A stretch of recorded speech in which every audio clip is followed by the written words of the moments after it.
When you're working in a Google document, you also have the ability to do research without even leaving Google Docs. And so let's just say that I'm doing a report on Abraham Lincoln. I'm going to just title this document Abraham Lincoln. And under Tools, if I go to where it says Research, I get this little window over here. Now, let's just put in Abraham Lincoln and hit search. And I can narrow it down by not filtered by license or free to use, share, modify, even commercially, images. So right now I'm looking up images, and I can choose free to share images. And when I do that, these are the images that come up here. Now if I decide, and if I hover over it, you'll see that it's from Wikipedia. Here's some just information about him. Here's web results.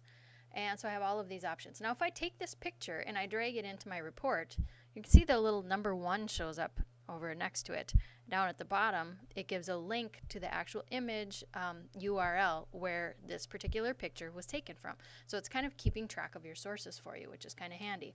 You'll notice here that also we have the choice of MLA, APA, or Chicago style.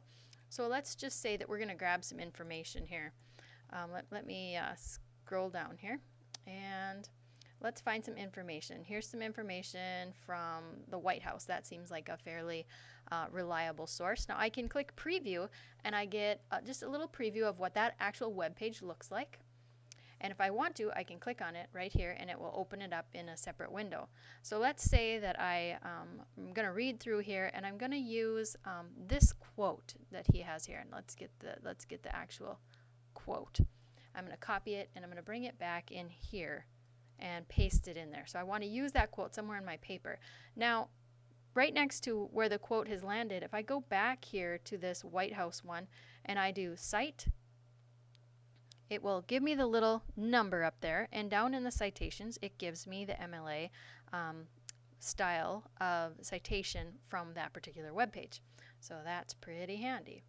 I can also insert links to the, let's click on that and see what happens here. So here's actually a link to this particular website that would lead people to that website.